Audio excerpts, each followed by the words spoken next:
When I inherited my uncle's 1,500-acre Colorado lake ranch, I thought I'd won the lottery, until I arrived to find some HOA queen had built a $3.2 million mansion on my shoreline and was charging me $500 to park on my own property. Beverly Sinclair stepped out of her white Mercedes like she owned the place. She waved around fake 1880s mining documents, claiming the entire lakefront belonged to her community. I could see her helicopter parked on the dock where Uncle Charlie taught my kids to fish for 40 years, while her security guards blocked my access road. Fresh concrete smell poisoning the mountain air. Beverly's voice carrying across the water, explaining how my family's land now belonged to her HOA. But what this property-stealing Karen didn't know? I'm a land surveyor, and those pretty historical papers were about to meet some very inconvenient government coordinates, right in front of 200 wealthy witnesses. What would you do if someone made you pay rent on your own inherited paradise? Let me back up and tell you about Uncle Charlie. He was the black sheep of our family, never married, lived alone on this massive ranch he'd bought back in the 80s. When my divorce got ugly last year, Charlie became my refuge. My kids Emma and Tyler, 12 and 15, would spend summers up there learning to fish and getting away from all the custody drama. Charlie passed suddenly in February, massive heart attack while feeding the horses. The will was simple, everything to me. I'm Sam Hendricks, 46 years old, civil engineer and land surveyor by trade. Been through a nasty divorce, fighting for custody of my kids, and this ranch represented the only stable home they'd ever known. The gravel crunching under my truck tires on that familiar access road should have been comforting. The crisp mountain air that used to smell only of wildflowers and lake water. Instead, I heard the electronic beep of some security gate slamming shut ahead of me. That's when I met Beverly Sinclair. Picture this, 61 years old, former real estate attorney turned HOA dictator. White Mercedes G-Wagon, $500 hiking outfit that had clearly never seen dirt, like a suburban safari costume for hunting property lines instead of big game. She drives up in that pristine vehicle and steps out like she owns the place, which, according to her, she did. "You must be Charlie's nephew," she says, not even introducing herself. "I'm Beverly Sinclair, president of Lakeside Estates HOA. I'm afraid there's been some confusion about property boundaries." She pulls out these official-looking documents with gold seals and ribbons, claims the entire shoreline always belonged to the community per 1880s mining agreements, points to her mansion, this architectural monstrosity with floor-to-ceiling windows, wraparound decks, and that helicopter pad I mentioned. "Your uncle was a lovely man," Beverly continues, "but he never understood the historical precedent here. This shoreline has been community property since the mining days. We've been maintaining it as a public trust." Public trust? There were armed security guards at the gate. Her private marina had a sign reading, "Members Only." The only thing public about this setup was Beverly's audacity. I'm holding Uncle Charlie's survey equipment, the same gear he'd used for 40 years in the Forest Service before buying this place.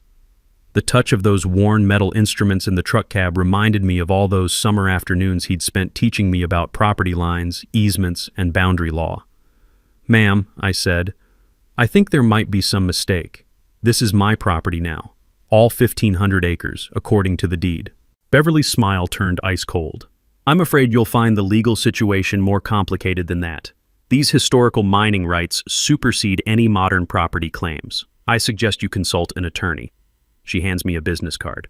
Beverly Sinclair, escrower with some fancy law firm letterhead I'd never heard of. Then she gets back in her Mercedes and drives away, leaving me standing there on my own land like some confused tourist. The sound of Beverly's security gate closing with that electronic beep echoed across the lake.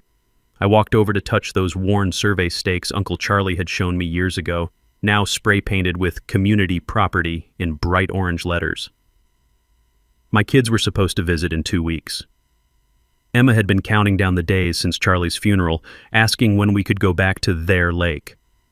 Tyler, dealing with typical teenage attitude, had actually seemed excited about something for once. Now I'm staring at a mansion where our family campsite used to be, wondering how I'm going to explain to 2 kids that their safe haven got stolen by some lady with fabricated documents and a helicopter. But here's the thing about being a land surveyor. You learn to trust measurements over smooth talk. And Beverly's story just didn't add up. 2 days later, Beverly escalated. Big time. I'm sitting in my hotel room in town, couldn't even stay on my own property, when the sheriff shows up with papers. Beverly had filed a restraining order claiming I was an unstable veteran threatening community safety. The documents referenced those same 1880s mining agreements, now notarized and official-looking.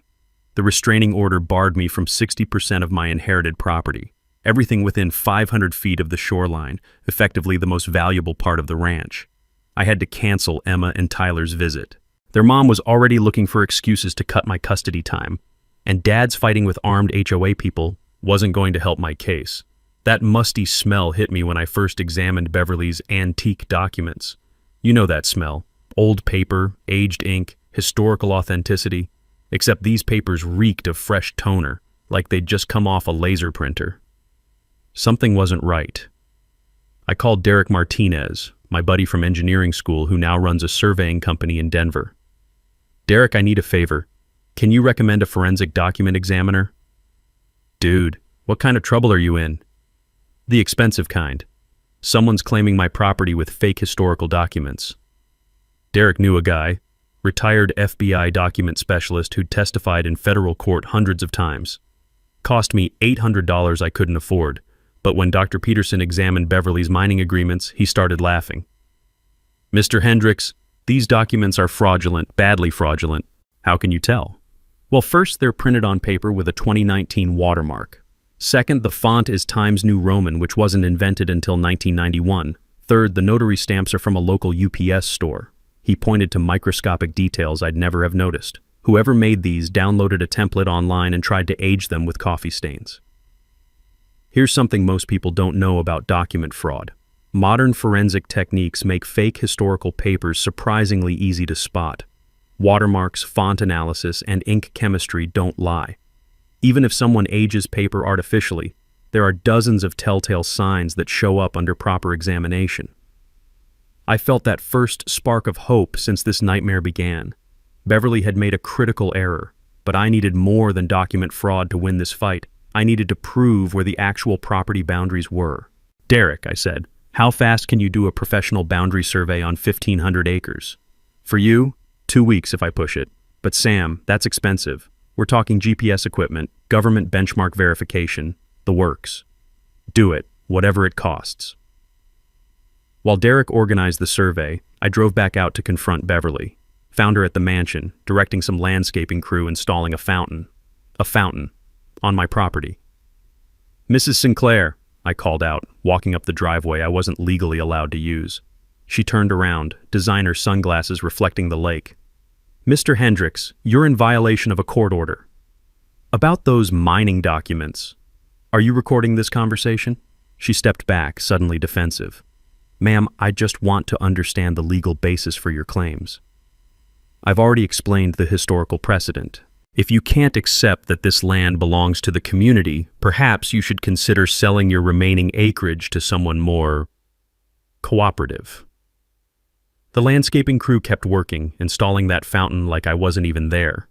The sound of drilling into bedrock echoed across what used to be Uncle Charlie's quiet paradise. But I noticed something else. Beverly kept glancing toward a surveyor working near the mansion's foundation. Her own surveyor taking measurements and driving stakes. Planning some additions? I asked. Routine property maintenance, she said quickly. Nothing that concerns you. That's when I realized Beverly wasn't just trying to steal my shoreline. She was preparing to expand her illegal construction. The fountain was just the beginning. I spotted equipment staged behind the mansion. Concrete mixers, excavation machinery, building materials covered with tarps. I took photos of everything before leaving. If Beverly wanted to play the documentation game, I'd give her more documentation than she bargained for. Walking back to my truck, I called Derek again. Change of plans. I need that survey done in 1 week, not 2. Sam, that's going to cost whatever it takes. And Derek, when you're done, I want the most official, unquestionable survey in Colorado history. The kind that stands up in federal court. You planning something dramatic? Something like that. Beverly's next move was pure evil genius. 3 days after our fountain conversation, I got a call from the county clerk. My access road, the same road Uncle Charlie had used for 40 years, was being declared abandoned due to non-use. Beverly had somehow convinced county officials that nobody had driven it in decades. But I was just on that road last week, I told the clerk. Ma'am says this road hasn't been used for years. We have documentation showing abandonment. What documentation? Historical records indicating the access was temporary related to mining operations that ended in the 1890s. More of Beverly's fake history, but this time she'd gotten it officially filed with the county. I drove out to find an electronic gate system blocking my only access to the ranch. This thing looked like something from a missile silo, complete overkill for blocking access to land that legally belonged to someone else anyway. Keypad entry, cameras, the works. My property had become an isolated island. Emergency services couldn't reach it. My kids couldn't visit. Beverly had effectively trapped me out of my own inheritance using bureaucracy as a weapon. But here's where her plan backfired. Being cut off from the ranch forced me to explore the property boundaries more carefully. I spent 2 days hiking through overgrown areas with Uncle Charlie's old GPS unit, looking for the original survey markers. Found them scattered throughout the forest, concrete monuments with brass caps placed by government surveyors in the 1920s. Each one had GPS coordinates etched in metal, coordinates that told a very different story than Beverly's version. Using Uncle Charlie's survey equipment, I documented every marker with photographs and measurements. The brass caps showed exact coordinates, longitude, latitude, elevation. This was data that connected directly to government databases. Information Beverly couldn't fake or manipulate. And that's when I discovered the truth that would destroy her empire. Beverly's mansion, marina, helicopter pad, and those new construction sites sat entirely outside any platted HOA territory. Every single structure was built on pure wilderness that belonged to me. I called Derek with coordinates. Run these through the government database. I think Beverly built her whole operation on the wrong land. Give me 20 minutes. While waiting, I started sketching a rough map. If my calculations were correct, Beverly's mansion was 300 feet onto my property, not close to the boundary line, deep into my land, nowhere near any legitimate HOA territory. Derek called back, excitement in his voice. Dude, this isn't even close. Her mansion is completely on your side of the boundary. Like, embarrassingly far onto your land. How sure are you? I'd bet my surveyor's license on it. These coordinates don't lie. They're tied to federal benchmarks. That's when I realized something important about property law. Original survey markers are legal gold. They establish boundaries that supersede all later claims, especially fake ones. When government surveyors placed those brass monuments in the 20s, they created permanent legal reference points that no HOA document, no matter how official looking, could override. But knowing the truth and proving it in court were different things. Beverly had lawyers, money, and apparently enough political connections to manipulate county records. I had survey equipment and a stubborn streak. That evening, I started planning something more dramatic. Walking back through the forest, I noticed the creek that ran between my confirmed property line and Beverly's access road, about 6 feet wide, maybe 3 feet deep. Uncle Charlie used to have a simple wooden bridge there, nothing fancy, just planks over the water. The bridge was gone now, probably removed during Beverly's improvements.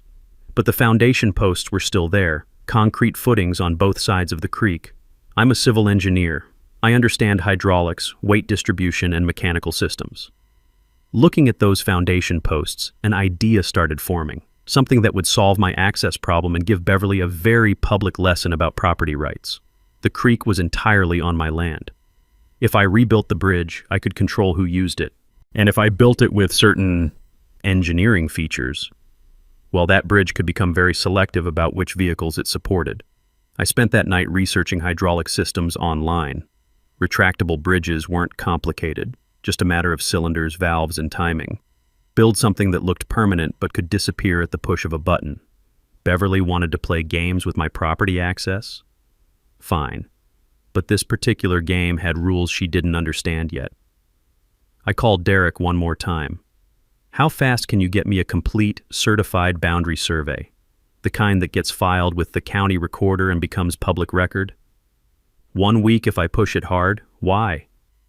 Because I'm going to need documentation that stands up in court. And Derek, when you're done, I want Beverly to know exactly how much trouble she's in.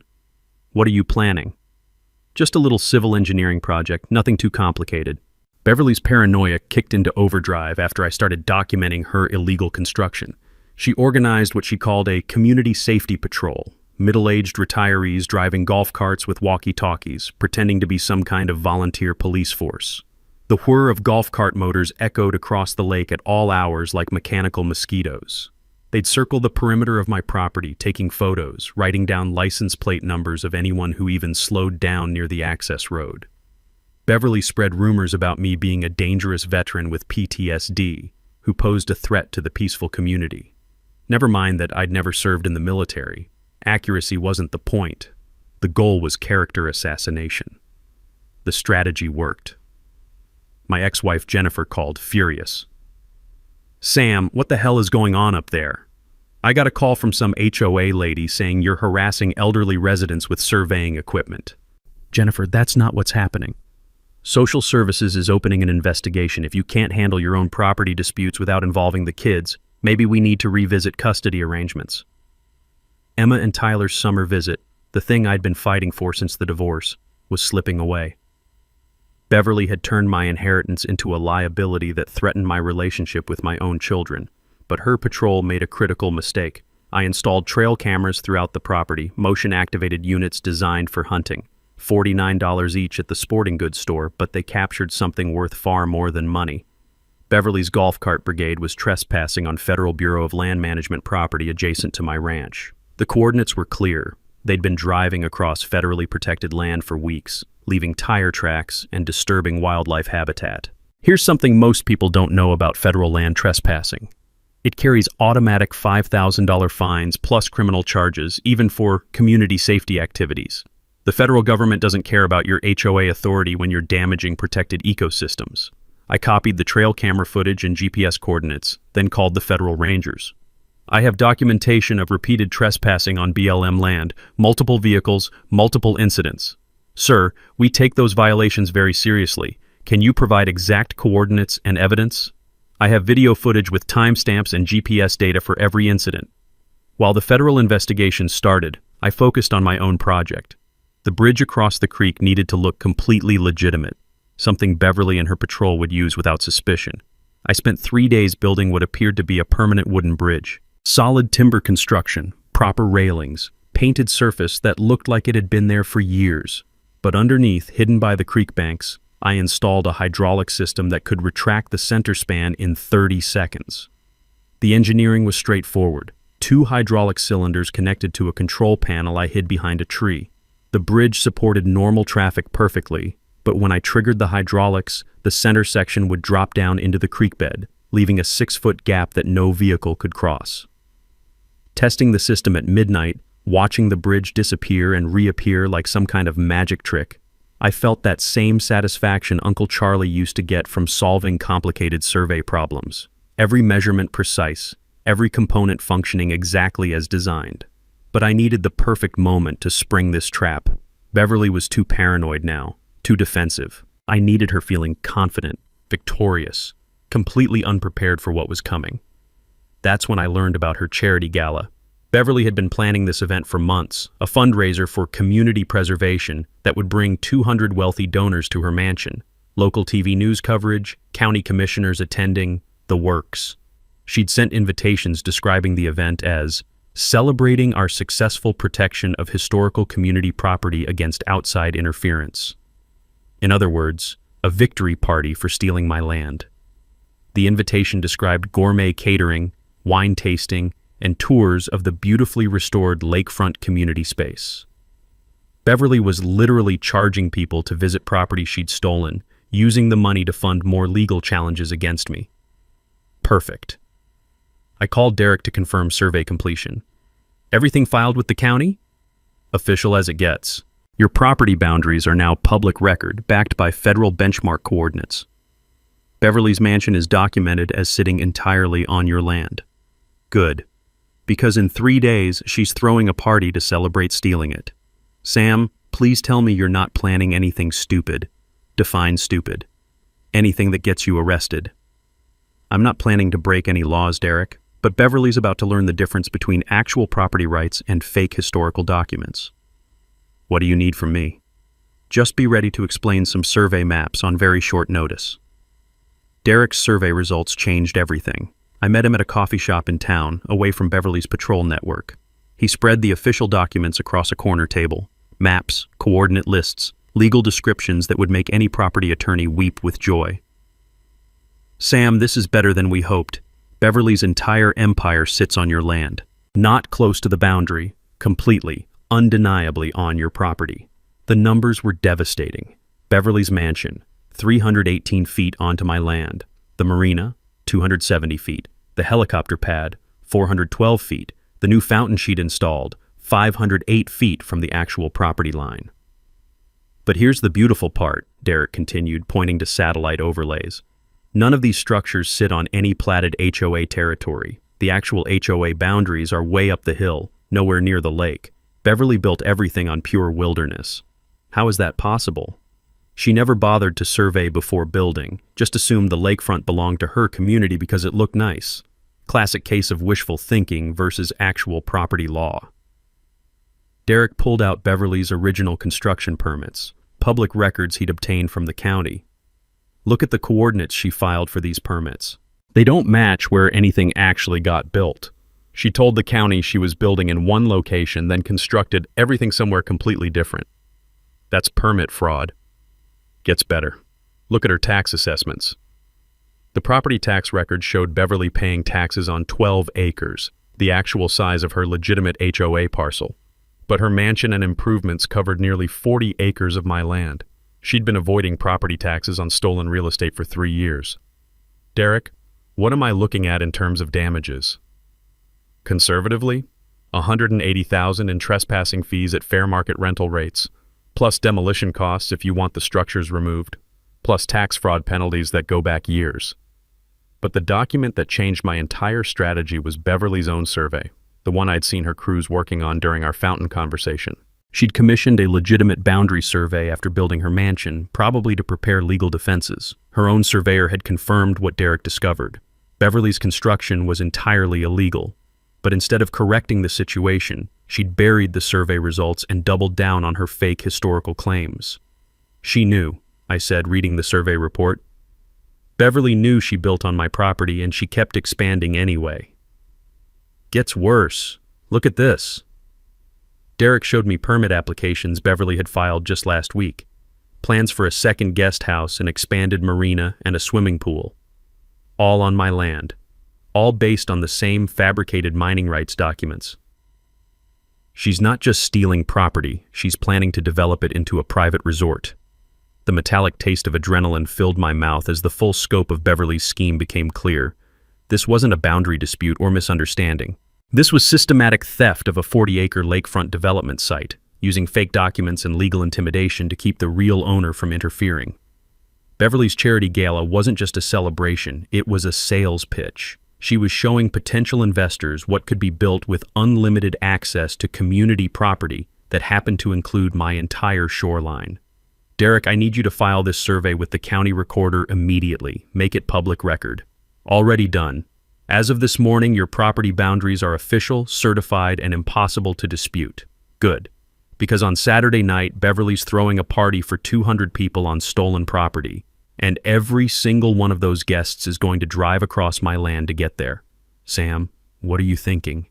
I'm thinking Beverly invited the perfect witnesses to her own downfall. Local news, county officials, wealthy donors, exactly the audience she needs to watch her empire collapse.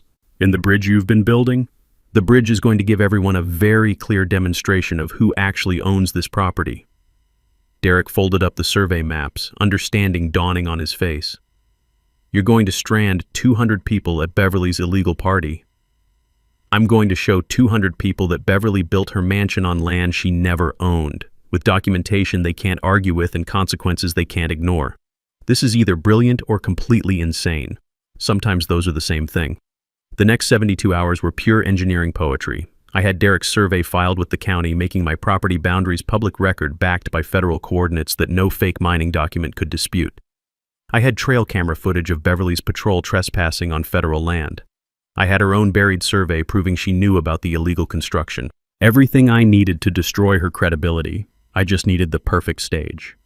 Beverly's charity gala would bring exactly the right audience. 200 wealthy donors in $80,000 cars, all driving across my property to reach her stolen mansion. county commissioners, local TV news, and Beverly herself making speeches about community property rights while standing on land she'd never owned. But the trap had to be perfect. No room for error, no chance for Beverly to escape consequences or blame someone else. First, the bridge mechanics. I spent Tuesday night fine-tuning the hydraulic system, testing every component multiple times. The beauty of the design was its simplicity. 2 cylinders controlled by a single switch hidden behind an oak tree 50 feet away. When activated, the center span would drop into the creek bed in 30 seconds, creating a 6-foot gap no vehicle could cross. I used aircraft-grade hydraulic fluid and commercial construction cylinders rated for 20,000 pounds each. This wasn't some jury-rigged contraption. It was precision engineering designed to function flawlessly under pressure. The kind of system that would work perfectly whether I was calm or running on pure adrenaline.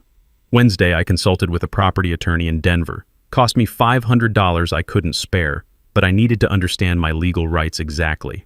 Mr. Hendricks, if someone has built structures on your property without permission, you have the right to demand immediate removal. No notice required, no grace period. Colorado law is very clear about this.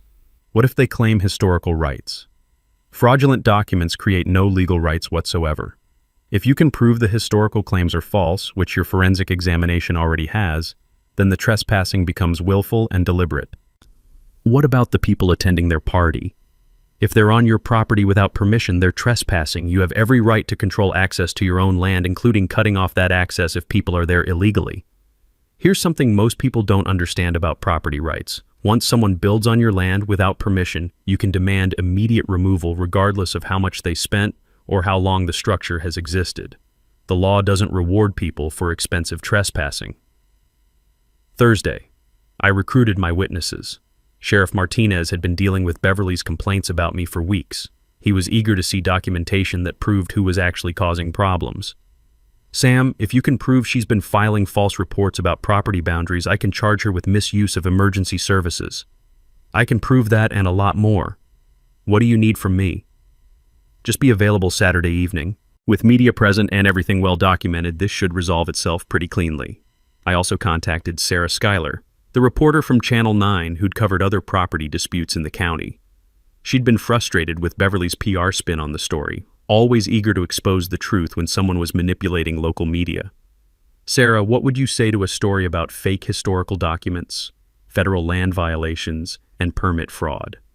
All documented, all provable. I'd say that sounds like exactly the kind of story we've been looking for. Friday afternoon, I made my final preparations. Trail cameras repositioned for perfect angles on the bridge and mansion.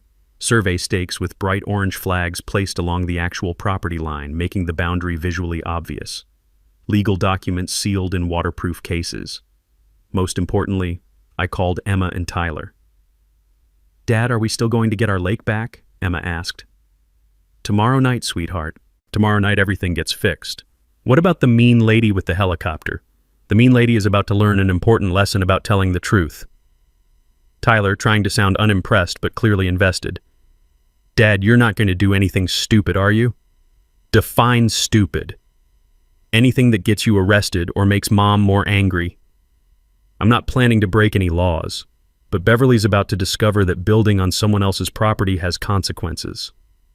Saturday evening arrived with perfect weather, clear skies, calm winds, ideal conditions for outdoor events and helicopter landings.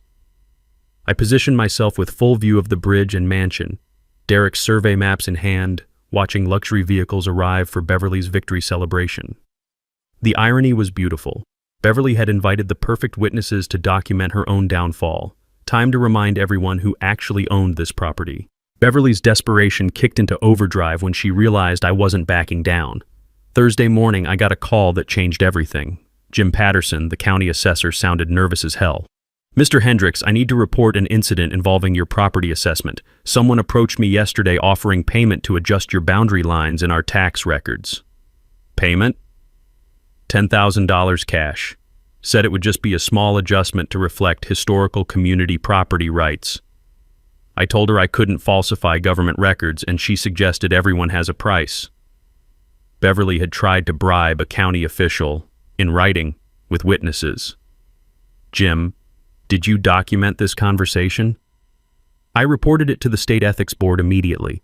We record all assessment meetings for exactly this reason. Ma'am didn't know she was being recorded when she made the offer.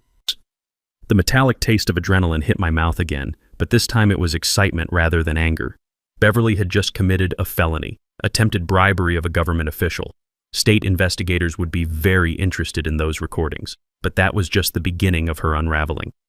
I spent Thursday evening reviewing Beverly's property tax records going back 5 years, documents that were public information available online. What I found was systematic fraud that went far beyond my property dispute. Beverly had been reporting different acreage numbers to different agencies for years, told the tax assessor she owned 12 acres to minimize property taxes, told the insurance company she owned 45 acres to maximize coverage, told the state environmental agency she owned 8 acres to avoid wetland regulations. Here's something about tax fraud that most people don't realize. When you lie about property boundaries to avoid taxes, you create a paper trail that's almost impossible to hide. Every false filing compounds the original crime, and the penalties multiply exponentially. I called Derek with the evidence. Can you cross-reference Beverly's tax filings with the actual survey boundaries? Already working on it. Sam, this is worse than we thought.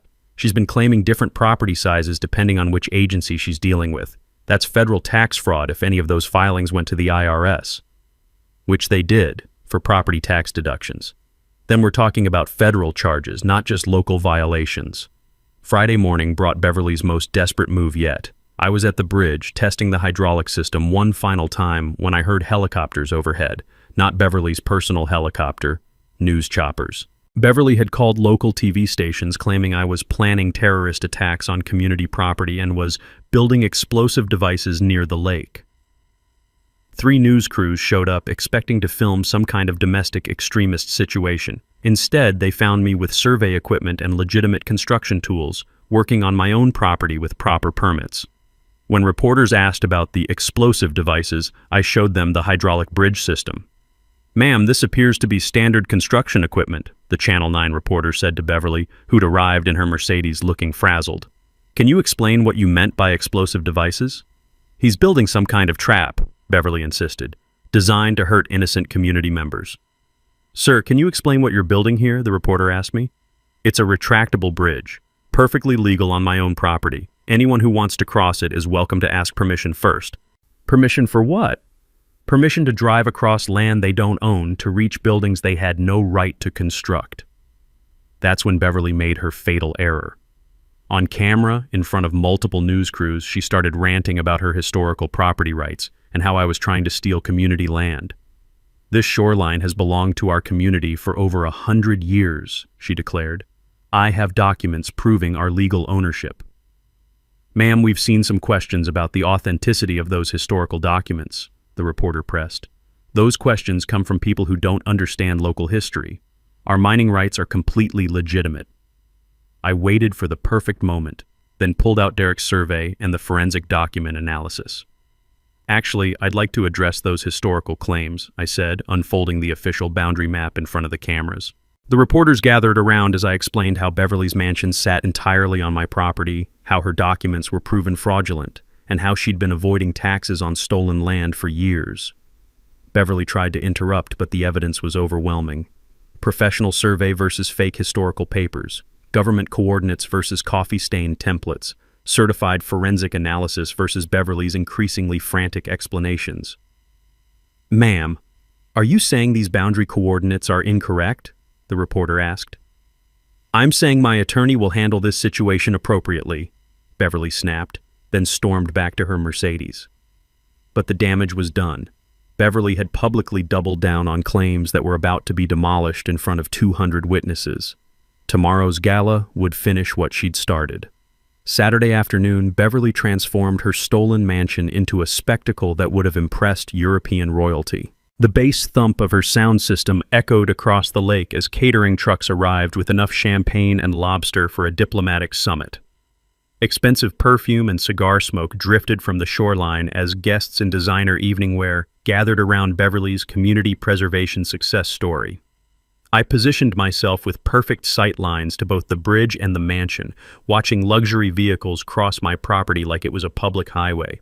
Mercedes, BMWs, Lexuses, 200 wealthy donors driving across land they had no right to access, heading to a party celebrating the theft of my inheritance. Beverly had outdone herself with the guest list: county commissioners, local business leaders, and what appeared to be half the Colorado Springs social elite.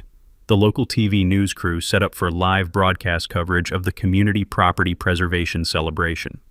But it was Beverly's speech that sealed her fate. Standing on her mansion's deck with a wireless microphone, designer dress sparkling in the evening light, she addressed the crowd with absolute confidence. "Welcome, friends, to this beautiful community space that we've preserved for future generations," Beverly began, gesturing toward the lake that reflected her stolen empire.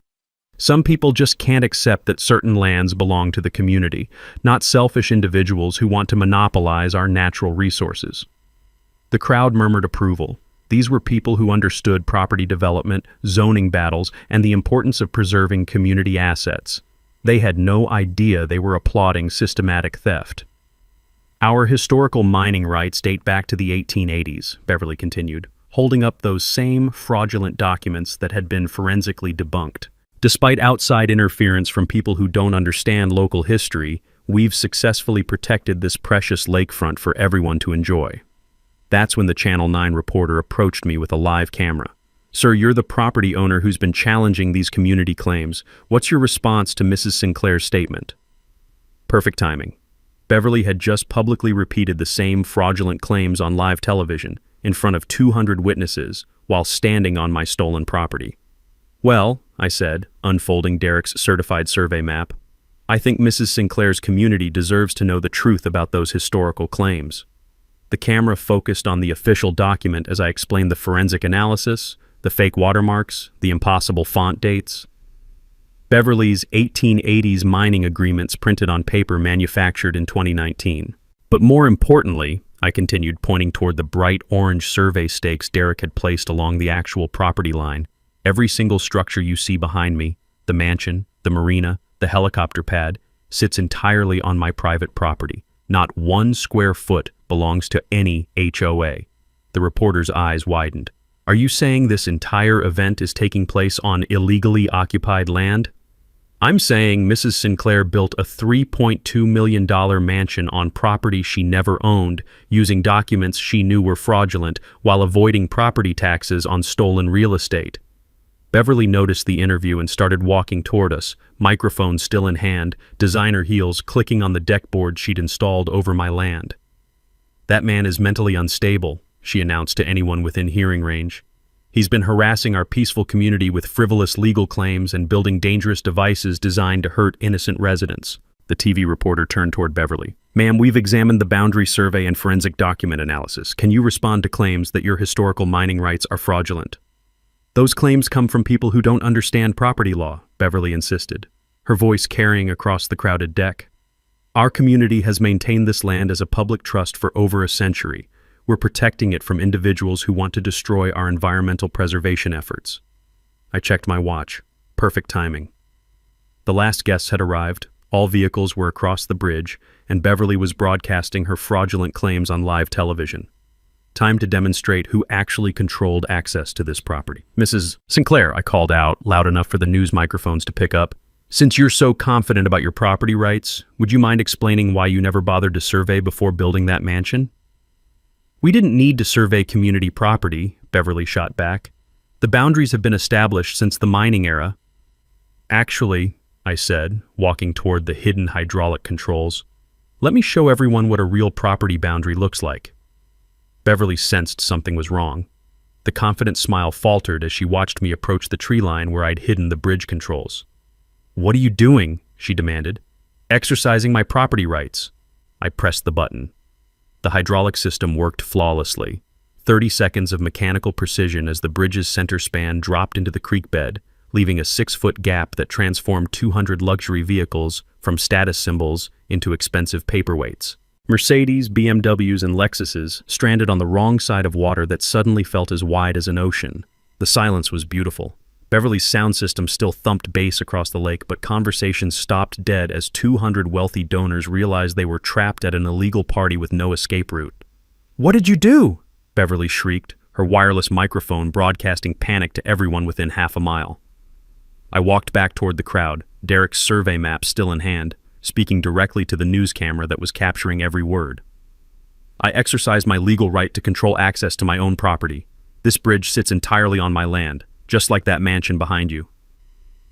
Beverly's designer heels clicked frantically across the deck as she tried to process what had just happened. You can't do this. These are respected community members. Actually, Beverly, here's the certified boundary survey showing that every person at this party is currently trespassing on my property. I unrolled the massive survey map, each coordinate backed by federal benchmarks that no fake document could dispute. The news camera zoomed in as I traced the boundary lines with my finger. Your mansion sits 318 feet onto my land. The marina, 270 feet. That helicopter pad where your guests have been landing, 412 feet from the actual property line.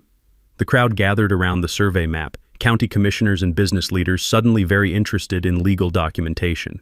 These were people who understood property values, development costs, and liability issues. They were also people who now realized they might be accessories to systematic theft. This is impossible, Beverly insisted, but her voice carried less confidence now. I have historical mining rights dating to the 1880s. You mean these documents? I pulled out Dr. Peterson's forensic analysis. Printed on paper manufactured in 2019, using fonts invented in 1991, notarized at a UPS store last month. Sheriff Martinez chose that perfect moment to arrive. Having received my call 20 minutes earlier, he walked across the creek using a small hiking bridge I'd built 50 yards upstream, my backup access route that Beverly had never discovered. Evening, folks, Sheriff Martinez announced, his voice carrying easily across the trapped crowd. I have some legal documents to serve. He approached Beverly with an arrest warrant, speaking clearly for the news microphones. Mrs. Beverly Sinclair, you're under arrest for fraud, tax evasion, bribery of a government official, and willful trespassing on private property. This is ridiculous, Beverly protested as handcuffs clicked around her wrists. These people will hear from my attorney. Ma'am, your attorney might want to review these first. Sheriff Martinez held up the stack of evidence I'd compiled, survey documents, forensic analyses, tax records, and recordings of Beverly's attempted bribery. The Channel 9 reporter seized the moment. Sheriff, can you explain the charges? Mrs. Sinclair has been operating an illegal development on private property using fraudulent historical documents. She's also been filing false tax assessments and attempting to bribe county officials to modify official records. That's when Beverly's helicopter pilot made things even more interesting. Apparently nobody had told him about the bridge situation, and his fuel was running low after circling the area waiting for passengers. He attempted an emergency landing in the lake, sending waves across the shoreline and soaking several expensive evening gowns. Derek arrived with perfect timing, carrying additional survey stakes and official boundary markers. Sorry I'm late, he announced to the crowd. Had to pick up some permanent markers to make the property lines more visible. He began placing bright orange stakes with GPS coordinates clearly marked, each one driven into the ground with satisfying finality. The visual was unmistakable. Beverly's entire empire sat on the wrong side of clearly marked boundaries. Ladies and gentlemen, I addressed the trapped crowd, you're welcome to remain on my property as long as necessary to arrange alternate transportation.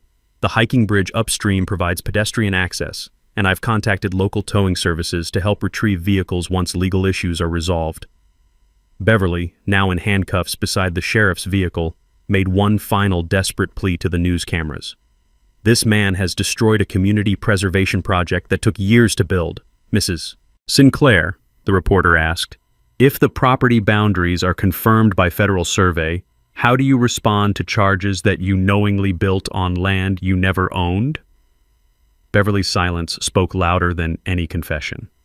As the sun set over my reclaimed lake, 200 witnesses had documented the collapse of an empire built on lies, fake documents, and other people's property. Justice served, Colorado style.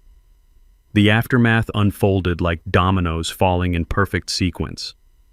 Beverly was arraigned on 12 felony charges the following Monday: fraud, tax evasion, bribery, permit violations, and federal land trespassing from her patrol activities.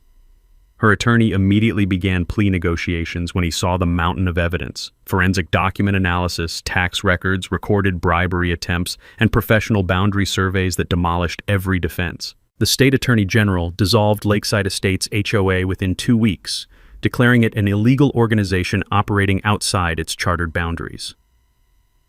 Turns out Beverly had been collecting HOA dues and special assessments for property improvements she had no legal authority to manage. Court-ordered compensation came to $850,000, 3 years of trespassing damages calculated at fair market rental rates, plus construction costs for unauthorized improvements. Beverly's insurance company refused coverage for willful and deliberate property violations, leaving her personally liable for every penny. The mansion demolition happened in October. I hired the same contractor who'd built it, and he was surprisingly eager to correct his previous work once he learned the legal situation. Beverly had apparently stiffed him on final payments anyway. Watching that architectural monstrosity disappear piece by piece felt like Uncle Charlie's ghost finally getting justice. The concrete fountain that had drilled into bedrock came out in chunks, the helicopter pad got broken up and hauled away, and the private marina returned to natural shoreline. But here's what made everything worthwhile. Emma and Tyler got their lake back. Their first weekend after the demolition, we set up camp exactly where Beverly's mansion used to sit. Emma caught her first trout from the restored shoreline, while Tyler pretended not to be impressed, but secretly took photos of everything. "Dad, did you really trap 200 rich people at a party?" Emma asked while we were roasting marshmallows over a campfire built on Beverly's former deck. I exercised property rights in a dramatic fashion. "That's the coolest thing any dad has ever done." Tyler, trying to maintain teenage cynicism. Dad basically pulled off a real-life action movie, but with lawyers instead of explosions. Sometimes lawyers are more effective than explosions. The custody situation resolved itself quickly once Jennifer realized I'd actually won a significant legal victory rather than causing problems. Beverly's arrest and the financial settlement demonstrated that I'd been protecting our kids' inheritance rather than creating chaos. But the best part came 6 months later when I established the Charlie Hendricks Veterans Retreat Center on the property. Partnership with the local VA hospital created a wilderness therapy program where combat veterans could work through PTSD issues in the same peaceful environment that had helped Uncle Charlie heal from his own demons. Derek volunteers his time teaching boundary survey workshops for other property owners dealing with aggressive neighbors or fraudulent claims. Boundary respect sessions that show people how to protect their land using proper documentation rather than expensive lawyers. The retreat center hosts 50 veterans annually now, providing completely free wilderness therapy, fishing instruction, and basic land surveying education. Funded entirely by Beverly's court-ordered compensation, her stolen empire transformed into something that actually helps people. Sheriff Martinez still chuckles about the bridge trap whenever we meet in town. "Sam, that was the most creative property rights demonstration I've ever witnessed. Perfectly legal, completely effective, and absolutely unforgettable." The Channel 9 story won a Regional Journalism Award for investigative reporting on property fraud. Sarah Schuyler's follow-up series exposed similar HOA scams across 3 counties, leading to state legislation requiring professional surveys before any community property claims. Beverly served 18 months in minimum security federal prison and was released last spring. I heard she's working at a title loan office in Colorado Springs now, presumably helping other people with property financing issues. The irony writes itself. Last week, Emma asked if we could name the fishing dock after Uncle Charlie. "Sweetheart, this whole place is named after Uncle Charlie. Every acre, every tree, every fish in this lake, all of it carries his memory. But especially the part where you beat the mean lady with math. Especially that part." Next week, I'll be sharing the story about how a retired teacher in Wyoming took down an entire HOA board using nothing but a pocket calculator and property tax records. Turns out Beverly wasn't the only community leader with creative accounting methods. Drop your HOA nightmare stories in the comments below, and if you enjoyed watching Beverly get exactly what she deserved, hit that subscribe button for more justice-served stories. Because sometimes the good guys actually win, and it's beautiful to watch. Thanks for hanging out with us on HOA Stories, where the HOA Karens meet their match. If this story had you cheering or cringing, go ahead and like the video, drop a comment with your reaction, and hit subscribe so you're ready for the next wild HOA tale.